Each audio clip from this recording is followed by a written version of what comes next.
ఆంధ్రప్రదేశ్లో 3 స్థానాలకు ఎమ్మెల్సీ ఎన్నికలు జరుగుతున్న నేపథ్యంలో కట్టుదిట్టమైన భద్రతా ఏర్పాట్లు చేశారు.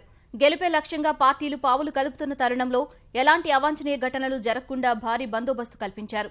అత్యాధునిక సాంకేతికత సాయంతో సజావుగా జరిగేలా చూస్తున్నట్లు ఆయా జిల్లా ఉన్నతాధికారులు స్పష్టం చేశారు. అధికార పక్షం ప్రతిపక్షాలకు ప్రతిష్టాత్మకంగా మారిన కడప జిల్లా స్థానిక సంస్థల ఎన్నికలకు అధికారులు కట్టుదిట్టమైన ఏర్పాట్లు పూర్తి చేశారు. పోటీ హోరాహోరీగా ఉండడం, అత్యంత సమస్యాత్మక ప్రాంతాలు ఉండడం వల్ల 4,000 మంది పోలీసులతో పటిష్ట బందోబస్తు ఏర్పాటు చేశారు. పోలింగ్ బూత్ల వద్ద సీసీ కెమెరాలు అమర్చి ఎలాంటి అవాంఛనీయ ఘటనలు జరగకుండా ముందస్తు జాగ్రత్తలు తీసుకున్నారు. కడప నగరంలోని పాత జిల్లా పరిషత్ భవనంలో పోలింగ్ బూత్ ఏర్పాటు చేయగా రాజంపేట, జమ్మలమడుగుల్లో ఆర్డీఓ కార్యాలయాల్లో పోలింగ్ కేంద్రాలను ఏర్పాటు చేశారు. 3 పోలింగ్ కేంద్రాల్లో 840 మంది ఓటర్లు తమ ఓటు హక్కును వినియోగించుకోనున్నారు. 3 అంచెల భద్రతతో పోలింగ్ కేంద్రాలకు భద్రత కల్పిస్తున్నట్లు ఎస్పీ తెలిపారు. లాస్ట్ 1 వీక్లో 700 మంది ట్రబుల్ మాంగర్స్ని బైండ్ అవుట్ చేశాము. ఓటర్స్ పోలింగ్ బూత్కు రావడానికి కావాల్సిన సెక్యూరిటీ కూడా పూర్తిగా ప్రొవైడ్ చేస్తున్నాము. నిర్భయంగా వచ్చి పోలింగ్ బూత్కి వచ్చి వాళ్ళ ఓటు వాళ్ళు స్వేచ్ఛగా ఉపయోగించుకోవచ్చు. ఎవరికైనా ఏమన్నా ఇబ్బంది ఉంటే ఇమీడియట్గా మా పోలీస్ యంత్రాంగం ఎవరైనా సరే మీరు కాంటాక్ట్ చేయొచ్చు. ఎటువంటి లా అండ్ ఆర్డర్ ప్రాబ్లం లేకుండా పూర్తి చర్యలు చేపట్టడం జరిగిందండి. కర్నూలు జిల్లాలో జరిగే ఎమ్మెల్సీ ఎన్నికలకు అన్ని ఏర్పాట్లు పూర్తి చేసినట్లు కలెక్టర్ విజయ్ మోహన్ తెలిపారు. కర్నూలు, ఆదోని, నంద్యాల ఆర్డీఓ కార్యాలయాల్లో 3 పోలింగ్ కేంద్రాలు ఏర్పాటు చేసినట్లు చెప్పారు. 1,084 మంది తమ ఓటు హక్కు వినియోగించుకోనున్నారు. సుమారు 600 మంది పోలీసులతో బందోబస్తు చర్యలు చేపట్టినట్లు ఎస్పీ రవికృష్ణ తెలిపారు. 1,084 మంది ఓటర్స్ ఉన్నారు. ప్రధానంగా మనం 3 పోలింగ్ స్టేషన్లు ఏర్పాటు చేశాం. ఇప్పుడు 3 కెమెరాలు వాడుతున్నాం. ఒక కెమెరా ఇన్సైడ్ పోలింగ్ స్టేషన్ ఉంటుంది, కొద్ది హైట్లో పెడతాము. ఎందుకంటే రూఫ్ హైట్లో ఉన్నప్పుడు ఎంటైర్ పోలింగ్ ప్రొసీడింగ్స్ కవర్ అవుతూ ఉంటాయి.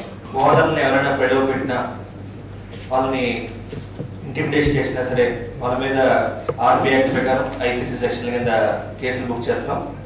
అదేవిధంగా లిక్కర్ కూడా సేల్ పూర్తిగా బంద్ అయింది. ఎక్కడైనా సరే ఇల్లీగల్గా ఎక్కడైనా అమ్ముతుంటే ప్రజలు డైలీ 100 సమాచారం అందించాల్సిందిగా ప్రత్యేకంగా విజ్ఞప్తి చేస్తున్నాం. నెల్లూరు జిల్లా ఎమ్మెల్సీ ఎన్నికల్లో భాగంగా 5 డివిజన్లలోని పోలింగ్కు రంగం సిద్ధమైంది. జిల్లాలో 852 మంది ఓటర్లు ఉండగా నెల్లూరు డివిజన్లో 261 మంది ఓటర్లు ఉన్నారు. కావలిలో 158 మంది, ఆత్మకూరులో 140 మంది, గూడూరులో 182, నాయుడుపేట డివిజన్లో 111 మంది ఓటర్లు ఉన్నారు. స్వేచ్ఛగా వచ్చి ఓటింగ్ చేసేందుకు చర్యలు చేపట్టినట్లు జాయింట్ కలెక్టర్ వెల్లడించారు. పోలింగ్ స్టేషన్లలోకి ఎలాంటి సామాగ్రిని అనుమతించమని ఎస్పీ ప్రకటించారు. 852 ఓటర్లు ఈ ఎలక్షన్లో పాల్గొనబోతున్నారు. వాళ్ళ ఓటర్ల ఐడి ఇవ్వడానికి మనకు పోలింగ్ కేంద్రం బయటే మనకు అరేంజ్మెంట్స్ కూడా ఏర్పాటు చేస్తున్నాం. వాళ్ళు ఎపిక్ కార్డు తీసుకొని వస్తే వాళ్ళు దాంతో వచ్చేయచ్చు. ఎపిక్ కార్డు తర్వాత లోకల్ అథారిటీ అంటే ఎంపీడీఓ ఇచ్చిన ఎంపీటీసీ మనకు ఐడెంటిటీ కార్డు కానీ, మున్సిపల్ కమిషనర్ ఇచ్చిన కౌన్సిలర్ అని కార్పొరేటర్ని ఇచ్చిన ఐడి కార్డు కానీ, అలాగే మనకు సీఈఓ జెడ్పీ గారు ఇచ్చిన జెడ్పీటీసీ మెంబర్ అనే ఐడి కార్డు కానీ ఉంటే వాళ్ళు లోపలికి వచ్చేయచ్చు. వచ్చే ముందు అక్కడ కౌంటర్ దగ్గర వాళ్ళ వస్తువులన్నీ డిపాజిట్ చేసి రావాలి. 1000 మెంబర్స్ని యూజ్ చేసి we are arranging a broad spectrum and a very detailed bandobast for elections.